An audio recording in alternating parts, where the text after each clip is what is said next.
Hey, good evening, and hello again from New Jersey. As we get started with our second Facebook Live, we welcome you on this rather important night in our country. You sound like a broadcaster. Well, it could be a broadcaster. I even shaved for the occasion, sort of.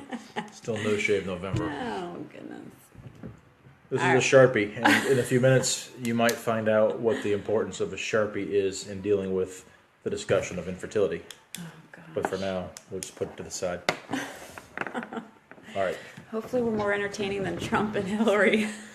Yeah, hopefully. And Hey, Rachel. regardless of who you voted for, doesn't really matter at this point. So we're going to go ahead and talk anyway. And frankly, we think that we have something that's important to share with you and hope that you're blessed by it. And one of the cool things, thanks to a good friend of ours, we're able to figure out how to convert Facebook Live to a downloadable video file. And we took the video file. We were able to actually save our last talk to our YouTube page as well as on our Facebook page. And also, we're able to figure out how to put it on as a box on our website. And we'll post that at the end as well so that you can reach out to us via that medium as well, MIA to Hope Ministry. You're such a broadcaster. Look at you. We'll go ahead and let Wendy kind of talk about our journey a little bit. And, okay. Go from there. I would say this is probably the hardest part of our journey because it's been a 12-year long journey that has not ended. We're still not pregnant, so we're still infertile. I'm still not pregnant. In case you're curious. I thought you were a couple months. No, it's just my belly. So, all right, so we ended the last one about our miscarriage. It was January of 2014 January 2004 that I had the D&C. So right after that, you were supposed to deploy.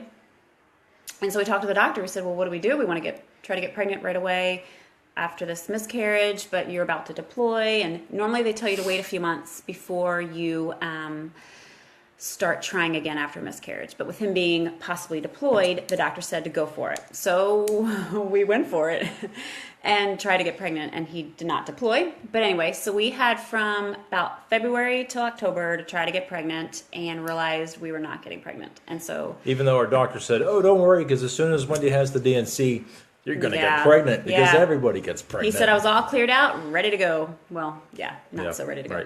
Right. So October, we met with our family doctor, and normally you have to be trying for about a year to get pregnant before you start any type of fertility help. But our doctor, who was a Christian and who was amazing, told us, let's go ahead and start looking into treatments now because the clinic at Travis Air Force Base was about to close down in March. So here it was October. In March, the clinic was closing down, May, and she wanted us to have enough time to get treatments done or we would lose our window. So we both got tested. I don't know if you want to share what you got tested, but anyway, my brain, they tested my brain and they found it wasn't working very well. So maybe that's why we didn't get pregnant. I don't know. So you got tested. Yeah.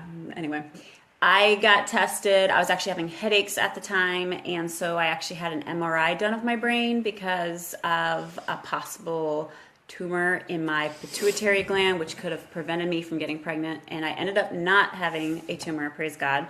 They did find some brain matter up there as well, and so thank God you were like we worked that as well. All jokes tonight. All jokes. Maybe this is going to help me keep from crying because this is a sensitive thing. Okay, so we had a bunch of tests done. The hard part was they would send us right up to the same area where all the cute little pregnant mamas were. Instead of having a separate area for us to do our treatments, we were in the same waiting room as all the pregnant mamas, and that was so hard. It was like a slap in the face every time we came up there because we were there like every week, right? Every other week for blood tests and checking my ovaries and you name it. So and other things.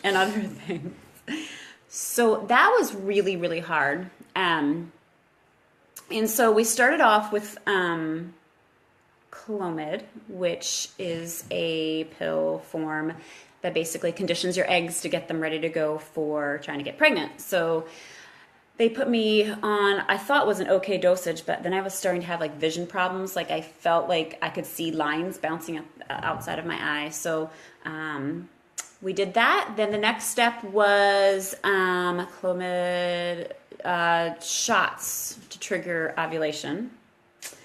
That was quite It was quite the experience. Quite the experience giving your wife shots in her butt. Let's just be honest. The problem was when they said you have to give your wife a shot, they said that there's a very small window of room that you have to give the shot. And so because if you don't put the shot in your butt in the right area, you could actually hit your sciatic nerve and he could paralyze me. So that was kind of scary. So you know what I did? So hold on, we got to share this because this guy was the one that had to give the shots. I was really kind of uncomfortable giving shots. I'm not scared of needles or blood or anything like that, but the thought of me paralyzing my wife while we're trying to get pregnant really kind of concerned me. And so I asked the nurse, I said, hey, would it be okay? No. This was my choice. This was her choice. This was yeah. Yes. No. I remember me saying, can you put a dot on my booty? So nurse took out a marker and marked my booty exactly where the shot was supposed to go. And we made a big X. It was probably maybe like that. Maybe it was more like that. I can't remember, but I knew for a fact I didn't want to be the one that caused my wife to be paralyzed. Whew, gosh, I was nervous. So, yes. Yeah. So there's this whole procedure on how to give someone a shot in your butt. You actually have to lift one leg. You leave one leg down. I don't know which leg you have to lift up. I think you do the hokey pokey. I know, right? Yeah. So anyway, we don't have to go into all the details, but we laughed through that. We cried through that. You were supposed to do a 1, 2, 3, and then put the shot into my butt. He decided one time to do a 1, 2. So I'm waiting for number 3, and instead of number 3 coming, he put the shot in. I jumped. The needle fell out. Actually, I think she bent the needle like that. It was really, really awkward. So I don't know. So we laughed through that part. We cried through many parts of it. But I think God used, stuff like that to help us through it because it was so stinking depressing being that infertile couple. And one of the things I was just thinking about was we were. This was all when we were in California, and he was at his first Air Force duty assignment, and I just remember walking into church because people kind of started to know what was going on. And it was so hard because I felt like people didn't really know the real Cliff and Wendy. I feel like people knew us as the poor little infertile couple who walked into church all broken. And we were, but there was so much more to us than that. And I wanted people to know us for more than just being that infertile couple. But it's kind of hard when you kind of have that label. People start hearing, what's going on. Yeah, and especially when all your friends and your peers are in that age of life when they're having kids 1, 2, 3, 4. The people you went to school with Seriously, that have now kids graduated from high school, and we've got an 8-year-old and a 3-year-old. Yeah. Okay, so after shots in my butt, then we did what's called IUI, which is intrauterine insemination. That was awkward. I'm not going to have Cliff explain what he had to do for that. Leave that there. But yeah. So that was rather uncomfortable. Lots of ultrasounds. I felt like I almost was pregnant because I had ultrasounds. Pregnant women have ultrasounds. But anyway, so we went as far as IUI. We felt like that was as far as we wanted to go personally for our family. The next step could have been in vitro, but we didn't go that route. I think for me personally, I still felt like this was going to be our month. Surely we're not going to go another month without being pregnant. But then I would get my period and just bawl my eyes out and just be devastated that once again we weren't pregnant and trying to figure out, well, what were we doing wrong? Okay, so I actually wrote down a list of things. And while we share this list, one of the things we do as a couple, just to kind of give you a background to that, what we do as a family at dinner time most nights is we have, or before bed with the kids, we kind of each go through our highs and our lows. The idea of for the day. Counting your blessings, or as the Army's Master Resiliency Training would say, hunt the good stuff. So we kind of wrote down some thoughts on our infertility journey. On our highs and our lows, and I think some of those are pretty insightful. Some of them funny. I can honestly laugh about this stuff now.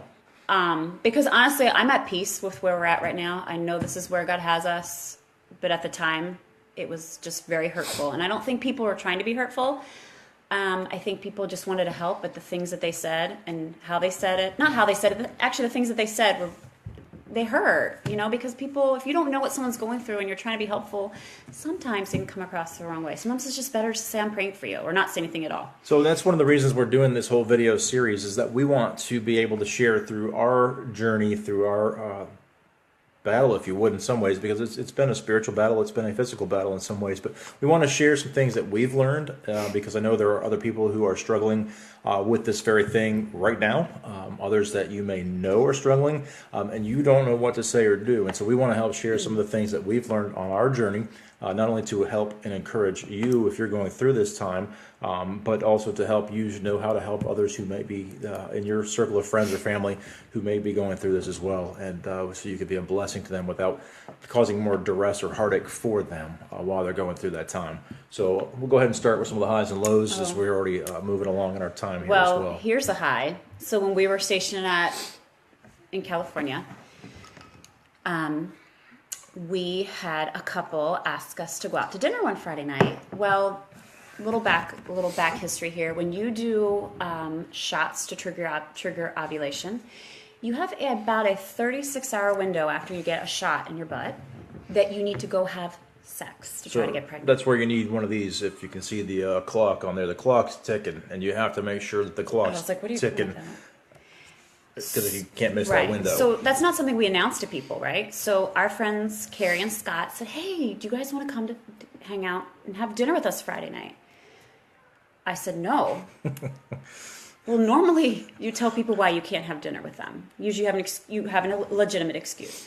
I said no, and she kind of looked at me like, kind of waiting for the answer. Well, I had to call her later and say, "Listen, like, the reason why we can't have dinner with you is because we have to have sex on Friday night." Like, that was so extremely awkward. We laughed through that. That was extremely awkward, but that was how it went. So if you've never had that experience before, telling people why you can't go for the dinner, doctor's orders. So what do you do? Yeah, doctor's orders. So I had comments to me, kind of like this. I had one guy from church ask me, "Is it you or Cliff who doesn't want to have children?" And we both said neither of us. I was like, we hate kids. Seriously, like, why would you ask that? Like, that was so hurtful. Like, we wanted kids. Did people think we didn't want kids? So, like, there's that mind game. We had such a mind game going of what are people thinking, and what do they think about us? I had another friend ask me if we were trying to make lots of money before we had children. No, we weren't trying to make lots of money. We were trying to make lots of love. No, we were trying make lots of babies, but no, man, like I can laugh about it now, but yeah. Oh no, that was so hurtful. Somebody in our family, I'm not going to say who, suggested that we go away to a hotel for a weekend and have sex because we should get pregnant at a hotel, because that's where everybody gets pregnant, is at a hotel. Then my thought was, well, if you want us to go to a hotel, why don't you pay for us to go away to a hotel for a night? I'll gladly go to a hotel and have sex. In Cancun or someplace nice and warm. I had people tell me to eat red meat. I had people told me to have sex in the morning. I had someone tell me to have sex at night. Someone told me that I was exercising too much, and that's why I wasn't getting pregnant. Nobody's ever told me that, though. So who knows? Seriously, like, these devastated me at the time. I can honestly laugh about them now. Devastating is a kind word, because it just made me mad. But let me encourage those of you now who have friends who are infertile. Please be super sensitive to them, because you could be asking them a question and that poor woman could have just gotten her period yesterday and she is not pregnant and she knows it. We have to be so careful how we word things. I try never to ask anyone if they have children. If I'm meeting them for the first time, I try to never say, "Hey, how many kids do you have?" Because they might not have kids, and that could be really hurtful. I mean, we learned that during our infertile years that we were a family. You don't have to have kids to be a family. We were a family. But we wanted kids. The Bible says, be fruitful and multiply. It's so hard when you're that couple that it's not happening like that.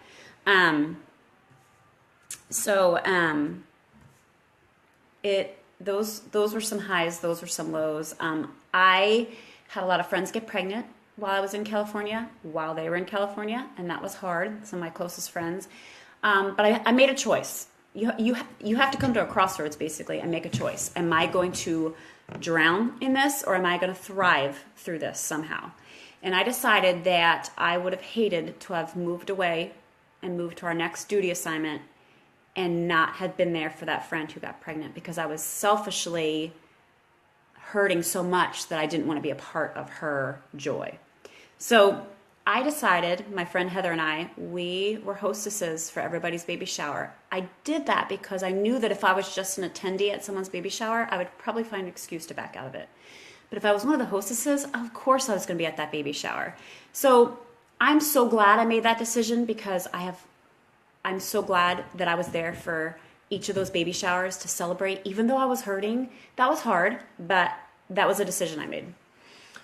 I guess it's my turn as the clock is moving on, and I'm sure you're over abundantly excited to go see the TV to see who's winning the elections. I'm really not. I don't care. This is more entertaining because we've been talking about sex, butts. Yeah, I mean, come on. Sharpies and poking someone in the butt with a you needle. missed any of that, just go back and watch it. Yeah, you can learn about why the Sharpie is important for infertility and while having sex. I mean, whatever. Cool. I can't believe I just said having sex in a Sharpie. Whatever. Stop. My mom is going to be blushing. Stop. All right. So, again, we start with highs and lows, and I'm usually not the most positive person. Thank God she's the positive one in the relationship. But some of the lows that I was thinking about that came up during this time, and again, mind you, during the time I was both in the Air Force and in the Army as a chaplain. And so some of my duties as a chaplain had to deal with hospital visits for people who have had babies.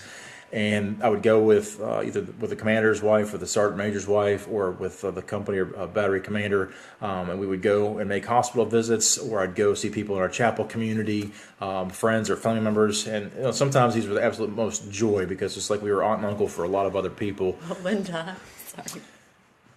Sex, butts, and Sharpies. Yes, that's what she said. We should name our live that. Well, we'll Thanks, do that. Melinda. We'll post it on Facebook. We'll change some names for that as well. But going to these doctors' offices and meeting all these people that were my soldiers or my airmen or people in our chapel community that were having babies while we were in the middle of an infertility battle. Some of these folks were not connected in any way. They weren't married. They didn't want kids. I can't tell you the number of times I've heard, if it's another boy, I don't know what I'm going to do. I don't, just put it back or do something like those lines. And here we were in our own hearts saying, man, what I wouldn't give just to have a baby, regardless if it was a boy or girl or whatever. So that was one of the things. As a chaplain, I cannot tell you how many times on Mother's Day and Father's Day they're doing baby dedications. And here I am in the front of the community or the church congregation having a baby dedication and presenting this child before the congregation, before God. And my own heart just broken because I was yearning to have my own baby to be dedicated. Mother's Day and Father's Day were probably the hardest holidays. And yet those were the holidays as a pastor and as a wife as well that really couldn't just skip out on. Well, it was hard when, and churches do all kinds of things. It was hard when they were like, okay, all the moms, stand up. And then, well, I had a baby in heaven. Do I stand up for that, that child? Do I not stand up? So as a sidebar, if you're in ministry or you work in an area where you have a chance to recognize moms and dads or whatnot on Father's Day or Mother's Day, let me encourage you to think about how you do that presentation. Not that you... Just be careful, I guess, especially in your wording, and maybe make a reference or mention to those that are struggling in this journey of infertility, because those days, if they even bother to come out those days, are some of the most difficult times for folks that are in that boat. I actually did a count in that battalion, just in that one battalion I was in for the 3 years we were there at Fort Bragg. I think we had 43 plus hospital visits for brand new babies born during that time period. So imagine going to the hospital 43 different times to see people have and their babies and to pray with them and to just be there. And every time you go, that reminder of, oh, it's not us. So that was interesting for sure. Wendy already mentioned that, if you would, the dumb comments that were made, and I think most of them, if not all of them, were out of a pure heart and they didn't know better. But I don't think they knew what to say. Yeah, so it's like going to a funeral and somebody says some kind of a comment just because they're not quite sure what to say, and it doesn't necessarily hit the mark where you think it might hit the mark. It actually might hurt. So that was a big thing that for us as well. Yeah, I think we developed some tough skin. Yeah. Because after a while, just kind of let it roll off. you were kind of used to, I felt like I was kind of just used to it. Or you get the comments or the doctor's very positive thoughts of, well, you're going to get pregnant very soon, and this is going to work, and this is going to help you guys, and this is the next phase, that's going to be the one that's going to work for you. And month after month then turns into year after year of disappointments. And you finally go from excitement and hope that maybe this will be the month to the crushing time of the month, if you would, month after month. And it just continues on and on and on. And it just gets you to the point of maybe of hopelessness or despair. And this is one of those top reasons why people divorce. And yeah, it's a huge issue. It's by the grace of God that we are still together. That could have been us. We could have, because you get to the point where trying to make a baby is not quite fun anymore. It gets kind of old after a while because that has been the focus of, back to the word sex, for so long that it got mundane. It got to be work. That's just the real raw side of it. I think as a woman, I felt kind of like, because and just so you all know, we don't know why we're not pregnant. We have never found out. Basically, it's, what's the word? Medically unexplained infertility. And that's exactly where we've both been tested out 10 times over. And there's physically nothing wrong with either of us. And I'm actually kind of glad, parts. Because now we could never blame the other person and say it's because of you, even jokingly, because that could really hurt. I'm actually glad that we don't know why. But I think for me as a woman, it's like, man, there's something wrong with my body. I think that's just a personal, I'll always kind of feel like that. There's something wrong that I can't carry because I miscarried at first. So, but I think for me personally, I had a bunch of girlfriends that rallied around me and supported me. I try to stay positive through it, that God has me on a mission to do things that people with children can't. I was able to help in youth ministry. I was able to babysit for everybody's kids. I was always the second little mommy hanging out with my friends when they went shopping. I was able to do things that other people couldn't do. When you have children at home, you can't just go out and do anything that you want to do. I kind of just jumped into a lot of ministry. I don't know about you, but that's kind of how my coping mechanism was, is I just said, you know what, this is the life that God gave us. I'm going to do the best with it I can, and I can't just wallow in this. God has purpose for me, and I'm going to find it. And I think for me, and guys, from a guy's perspective, guys, if you're listening, or ladies, if you have somebody in your life that this might apply to, don't really express things very well, and I internalize a lot of things and I bottle them up, and you can only put so much stuff into a bottle. If the bottle holds 16 ounces and you're trying to cram 20 ounces of stuff into it, something's got to give and something's going to blow up. So you got to find some healthy ways to vent and let some of that fizz out, if you would, so that the bottle doesn't explode everywhere. For me, I worked a lot, and part of it was the nature of the beast of being in the military. Especially in the last 3 years on active duty, working literally all day, every day, it seemed. It kind of helps block things out. Again, it doesn't make it go away. It doesn't help it to get better, but it keeps your mind occupied. During that time, I deployed twice, and so that left me gone and Wendy at home, and so that was something that also factored into it as well. So I actually, not that I liked you being deployed, but part of that was like, oh, we can't try to get pregnant anyway. So it was almost like we had a 4-month break. I know that sounds horrible, but there's a lot of things with infertility that don't make sense. And for me, it was like, oh, we have a 4-month break.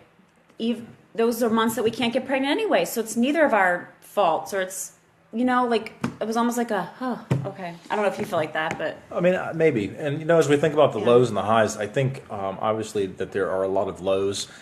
I was writing down kind of almost sarcastically tonight some of the highs, and I think one of the highs was just, now looking back, is the humor. The marker dot on my butt. The marker dot on the butt, the big X with the Sharpie marker on Wendy's rear end. That's still there. That's a high, and Sharpie, I meant tattoo needle, so we'll have it there forever.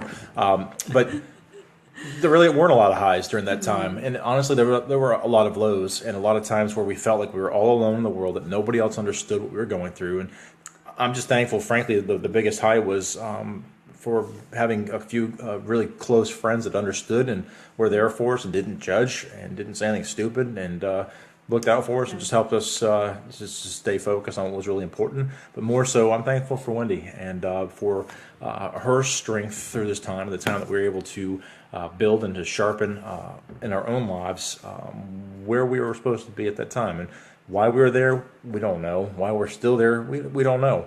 I know. Part of it, I know, is to bless others. God, there's a Bible verse, I forget exactly how it goes, but basically God does put us through things so that we can go help other people, because we'll understand what they're going through after going through it ourselves. And so I do believe that part of why we're going through what we're going through is to bless others, because I'm going to want to talk to someone who's been through infertility because they get it, and someone's going to want to talk to me about infertility because I get it. And that's a ministry in and of itself. And as much as it's been, I guess, painful in that sense, that's one of the things that we've taken from this, is that through the difficulties, through our struggles, through the pains, we in turn can help others who are going through the same journey to walk the path with them, not just with, well, I hope it works out for you, but hey, we've been down that path and we don't want you to have to walk by yourself. And so we'll walk the path with you, and we'll help you to avoid some of the pitfalls that we walked through. And if you need a shoulder to cry on, or somebody to talk to, or to listen to you, we're there for you for that. And so, frankly, that's one of the reasons we're doing this video. It's not, I guess, as awkward now to share our story, but it's important. It's not talked about. Infertility is not talked about. It's almost looked at as shameful. I think, like we have a big letter on our chest that says "I." Well, I think because back in the Bible times, it was actually those that were infertile was like a sign of like sin in their life or something like that. And I think that nowadays we look at it as a form of shame, like, what's wrong with you? I don't know. It's just that's how it's perceived, even at least by the people going through it, and it shouldn't be, and it's not. So we just wanted to put this video out there, and we're going to post it on Facebook. For folks who want to watch it later, we're going to stream it and put it onto our website that we'll post a link to on the bottom of this, and you can also find it on our Facebook group, that Facebook group called MIA to Hope Ministry, MIA to Hope Ministry, because we want to take miscarriages, infertility, and then obviously adoption, and take those darker times and help translate those into hope for people, and even through our own personal story, to be able to share hope and love and grace with folks, to be able to help them to change their life pattern and life trajectory, so they don't have to feel like they're in despair or by themselves during this time. So before we get off, like, what would you think is good advice to someone who's going through infertility, and what's advice for someone who has a friend going through infertility? For me, I think good advice would be to realize you aren't alone. Realize that there are others out there, though you might have to look.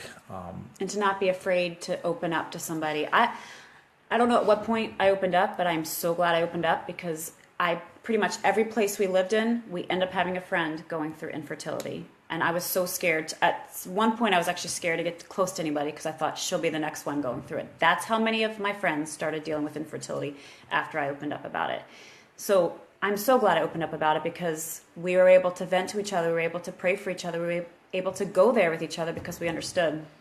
And that provided the opportunity for us to be battle buddies, to encourage. And now, again, it's been, almost 14, almost 15 years later. 12. My math is not so good tonight. I'm tired. But to be able to I know, because I wrote it down. Talk with folks firsthand. And again, 4 or 5 years ago, 6 years ago, 8 years ago, we wouldn't have been able to have this conversation. But now we're able to. And so we want to be able to help people to walk that pathway. I'm going to speak for myself. I won't speak for you, but I'm at a place of peace because I've seen what God has done. I've realized that His plan was to close my womb for whatever reason, to bring us Braden and Ella Marie through adoption. I have to believe that was His plan all along. I couldn't see it at the time. We didn't have Braden and Ella Marie until 8 years ago and 3 years ago. And so we've been infertile for 12 years. So there was 4 years there where there were no kids in our lives. And even after Braden was born, we'll talk about adoption next time, but even after Braden was born, everybody kept saying, oh, you'll adopt and get pregnant. Nope, that didn't happen either. I even have endometriosis, and everyone was like, oh, you'll have surgery and you'll get pregnant. Nope, still didn't get pregnant. So it was so hard to feel like I should be that statistic, and I ended up being a statistic out on my own where no, I never did get pregnant from any of that. But I would say as a friend, if you have a friend who is dealing with infertility, just listen to her, let her cry it out, let her vent, let her be angry, let her deal with all the different emotions, because there are a lot, I'm even getting emotional now. There are a lot of emotions that no one will ever understand. There's shame, there's guilt, there's frustration, there's anger, and then there's stuff that goes on within your marriage that you don't even want to talk about with other people. And pray with her, and continue to check in on her, because she may be fine 1 month and the next month it's all downhill. But if you're the one dealing with infertility, talk it out with me, talk it out with another friend, get counseling if you need counseling, and that's okay. That doesn't mean there's anything wrong with you. And be able to cry it out to God and let God know how you're feeling. But at the end of the day, go to bed knowing that God is in control and He has a plan. You have to. If not, you're just going to sink deep into depression and there's going to be no way out. There's hope, okay? I came to a place where I feel like our marriage was worth it enough that let's work on that instead of being so focused on trying to get pregnant. Let's have fun together. Let's go do things that we're not going to be able to do if we ever do have kids one day. And so don't lose your relationship with your spouse in the middle of infertility, because it can be so lonely if then you're just trying to swim through this by yourself. You need each other and you need God. So with that, we're going to sign off, and we just want to let you know that we are here. We want to be a resource for you. If you check out our website and our Facebook group, we've got some resources there and some opportunities to be able to get some more information, and always looking for more. If you have it, feel free to shoot it to us. But we just want to let you know that we are appreciative of your time and watching this tonight. And if you're watching it via video later on, thanks for joining us. We'll answer comments, or I'll answer comments in a little bit. And if anybody wants to message us personally, if you're a guy, message Cliff. If you're a girl, you can message me. If you don't want everybody to know, we're here, and we will do our journey through adoption. Sometime later on this month. Yeah, we might. We'll let you know when we do that, but we'll share that final segment of our MIA story in this month, in the weeks ahead, probably before Thanksgiving. So with that, y'all have a great night. God bless you, and keep your heads up and keep smiling. Take care. Bye.